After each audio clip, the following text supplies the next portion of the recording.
ایک مولانا صاحب بتا رہے تھے کہ تقریباً 200-250 صحابہ کرام نے یزید کے ہاتھ پر بیعت کی تھی، اور یزید وقت کا امیر المومنین تھا، اور یزید کو رحمہ اللہ کہنا بہتر ہے بجائے اس پر ہمارے ساتھ تھے۔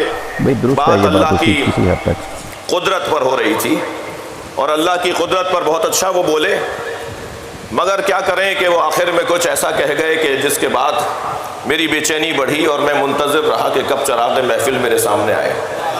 اور جب چراغ محفل میرے سامنے آیا تو میں نے پھر ان کا جواب دیا۔ بات انہوں نے یہ کی، آپ میں سے بہت سو نے سنا ہوگا اور شاید ریکارڈ بھی دیکھا جا سکتا ہے۔ بات انہوں نے یہ کی کہ اللہ قادر ہے۔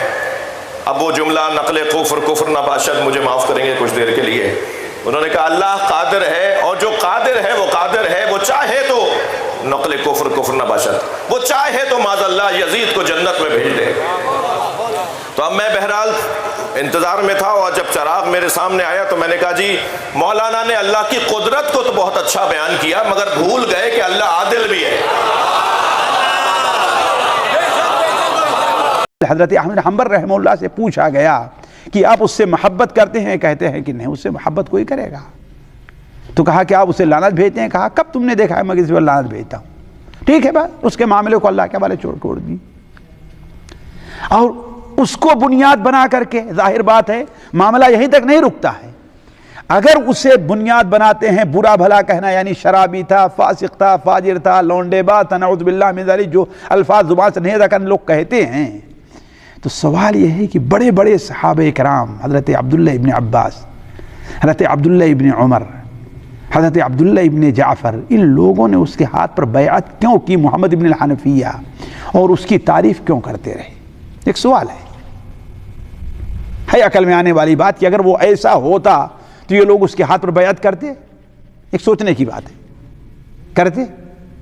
اور اس زمانے میں ایسے بڑے بڑے تابعین اولیاء اللہ موجود تھے کہ موجود نہیں تھے، ان لوگوں نے یزید کے ہاتھ پر بیعت سے انکار کیا؟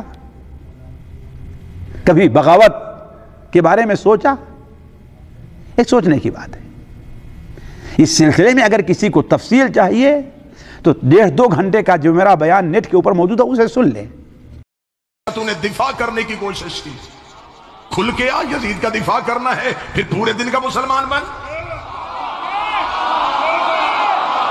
چھپ چھپ کے یزید کا دفاع کیسا؟ پھر پڑھ یزید کا کردار پڑھ، آ ہماری آنکھوں کے سامنے ہم پڑھتے ہیں حسین کا شجرہ، تو بتا یزید کا شجرہ۔ حسین 3 شبان کو مدینے میں بطول کے گھر قرآن بن کے نازل ہوا، یزید شام اور حمص کے درمیانی علاقہ تدمر میں حاکم شام کے گھر عذاب بن کے نازل ہوا۔ یزید کو پیدا ہوتے ہی گھٹی شراب کی دی گئی، حسین نے پیدا ہوتے ہی رسول کی زبان چوسی۔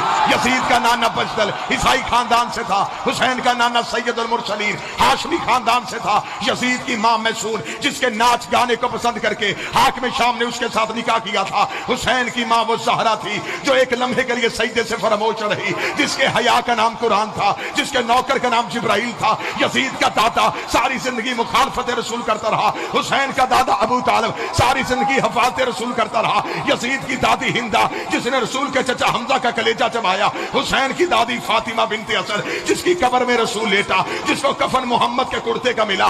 یزید کا ایک ہی بھائی تھا جو پاگل ہو کے مر گیا، حسین کا بھائی حسن مسند امامت کا تاجدار بن گیا۔ یزید کا شجرہ خبیثہ تھا، حسین کا شجرہ طیبہ تھا۔ یزید فاسق تھا، میرا حسین روزے دار تھا۔ یزید فاجر تھا، حسین نمازی تھا۔